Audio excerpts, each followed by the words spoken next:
Assalamualaikum warahmatullahi wabarakatuh. Perkenalkan, kami dari kelompok 10 yang terdiri dari saya sendiri, Adnan dari Azikra, lalu diikuti oleh teman-teman saya, yaitu Fikri Bisni Pradana, Rian Wijaya Kusuma, Evanil Joshua, dan Harun Pratiwi.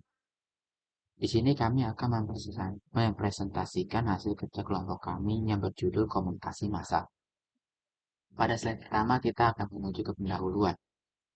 Komunikasi massa yang paling sederhana dikemukakan oleh Bittner, yakni komunikasi massa adalah pesan yang dikomunikasikan melalui media massa pada sejumlah orang, atau dalam bahasa Inggrisnya, mass communication is message communicate through a mass medium to a large number of people.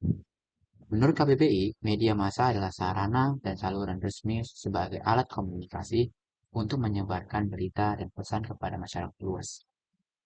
Next slide-nya adalah kita masuk ke dalam definisi.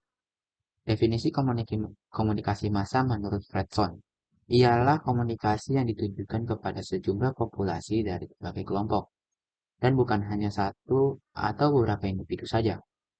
Fredson juga berpendapat bahwa komunikasi massa punya anggapan tersirat akan adanya alat khusus untuk mengirimkan pesan agar sampai di waktu yang sama kepada semua orang yang mewakili berbagai lapisan masyarakat.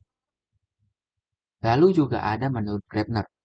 Ia mengatakan bahwa komunikasi massa ialah produksi dan distribusi yang berlandaskan pada teknologi lembaga dan arus pesan yang berkesinambungan atau berkelanjutan. Bahwasanya, komunikasi massa menghasilkan produk berupa pesan komunikasi lalu kemudian disebarkan kepada halayak luas secara terus-menerus dalam jarak cepat seperti mingguan atau bulanan. Oke, mari kita membahas fungsi komunikasi massa.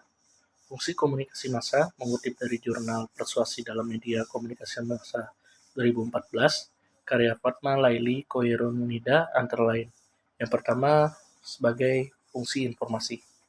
Komunikasi massa berfungsi untuk menyampaikan informasi secara cepat kepada publik. Ini merupakan fungsi utama dari komunikasi massa. Contohnya seperti yang ada di gambar ini, ada Facebook, YouTube, Instagram, Snapchat, dan lain-lain. Dengan adanya aplikasi atau media ini, kita dapat mengirimkan pesan atau informasi yang telah dikumpulkan dan disusun yang akan disebarluaskan kepada khalayak umum yang bisa berupa foto, video, komen, status, dan musik, dan lain-lain. Next, sebagai fungsi hiburan. Komunikasi massa berfungsi sebagai hiburan dan juga dengan menggunakan media massa, pihak komunikator bisa memberikan pesan yang bersifat menghibur. Contohnya seperti yang ada di gambar ini, yaitu ada acara Tonight Show. Dia selain memberikan hiburan bagi kita, juga menyampaikan kita sebuah informasi. Next, fungsi persuasi. Fungsi lain dari komunikasi massa adalah persuasi atau membujuk khalayak, yang artinya media massa berperan untuk mempengaruhi khalayak agar berbuat sesuatu seperti yang ditawarkan media massa. Seperti yang ada di dua contoh gambar ini. Yang pertama, mengajak khalayak untuk mengikuti seminar nasional, dan yang gambar kedua yaitu membujuk khalayak untuk segera melakukan vaksinasi agar kebal terhadap virus corona dan mengikuti PPKM supaya aman dan memperkecil penyebaran virus corona. Terus next, fungsi pengawasan. Komunikasi massa berfungsi untuk mengontrol aktivitas masyarakat secara keseluruhan. Pengawasan ini bisa dilakukan oleh media massa dalam bentuk kontrol sosial, peringatan, atau persuasi. Contohnya seperti yang ada di dua gambar ini. Yang pertama, yaitu memberitakan tentang apa itu virus corona, gejala, cara mencegahnya, dan lain-lain. Dan yang gambar kedua adalah pemberitaan soal terorisme yang menunjukkan betapa berbahayanya aksi terorisme.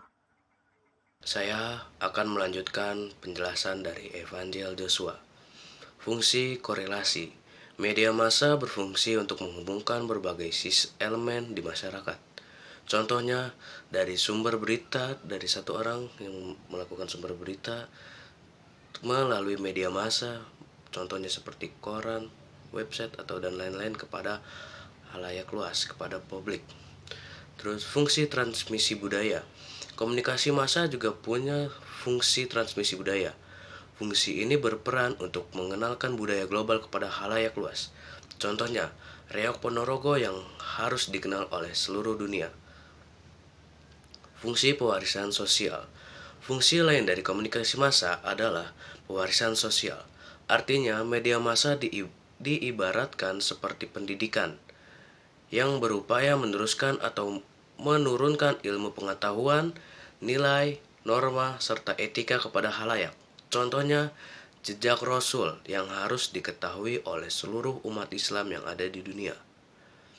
Ciri-ciri komunikasi massa.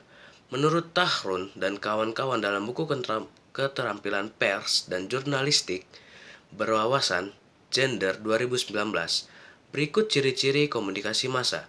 Komunikasi massa berlangsung satu arah. Artinya, tidak ada arus balik dari komunikan ke komunikator. Hal ini mengharuskan komunikator menyiapkan pesan yang akan dikirim ke komunikan. Contohnya, seperti presenter yang ada di televisi. Dia tidak mengetahui siapa komunikatornya. Sasaran komunikan jauh lebih luas. Komunikasi massa punya sasaran komunikan atau khalayak yang lebih luas, bahkan tidak terbatas. Selain itu, pada waktu bersamaan, seluruh komunikan akan memperoleh pesan yang sama. Contohnya, dengan adanya berita, masyarakat jadi tahu informasi yang sedang terjadi di Indonesia bahkan di dunia. Selanjutnya, komunikasi bersifat anonim dan heterogen. Karena komunikator tidak mengenal komunikan dan tidak pernah menjalin tatap muka secara langsung, dikatakan heterogen karena komunikan berasal dari berbagai latar belakang yang berbeda, seperti pendidikan, usia, jenis kelamin, pekerjaan, agama, serta tingkat ekonomi. Contohnya, berita yang ada di televisi karena heterogen tidak tahu komunikan siapa. Selanjutnya, pesan bersifat umum. Komunikasi massa bersifat terbuka, artinya komunikasi ini diajukan untuk semua orang, sehingga komunikasi massa bersifat umum, baik berupa fakta, peristiwa, atau opini. Contohnya, berita yang tentang diwajibkan masyarakat vaksin COVID-19. Selanjutnya, terbatasnya simulasi alat indera. Dalam komunikasi massa, simulasi alat indera sifatnya terbatas karena tergantung pada jenis media massa yang digunakan. Contohnya,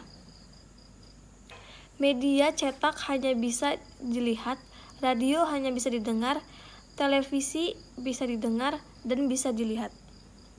Kelebihan komunikasi massa dibandingkan dengan komunikasi lainnya adalah jumlah sasaran khalayak atau komunikan yang dicapai relatif lebih banyak dan tidak terbatas. Bahkan lebih dari itu, komunikan yang banyak tersebut secara serentak pada waktu yang bersamaan menerima pesan yang sama. Kekurangan komunikasi massa adalah komunikasi massa bersifat satu arah, di mana komunikasi dilakukan melalui media massa, sehingga komunikator tidak dapat berkomunikasi atau kontak langsung dengan para komunikan. Kesimpulannya adalah, komunikasi massa saat ini sangat penting bagi kita. Bahkan tanpa harus bertemu langsung dengan komunikan, kita dapat menyampaikan pesan atau informasi. Tetapi kita juga harus tahu ada dampak dari komunikasi itu sendiri, seperti cakupannya luas, dan kekurangannya adalah kita komunikator dan komunikan tidak bertemu. Sebenarnya masih banyak lagi tentang komunikasi massa, tinggal kita saja menggunakannya dengan bijak dan baik. Terima kasih, cukup sekian dari kelompok kami. Kurang lebihnya mohon maaf. Assalamualaikum warahmatullahi wabarakatuh.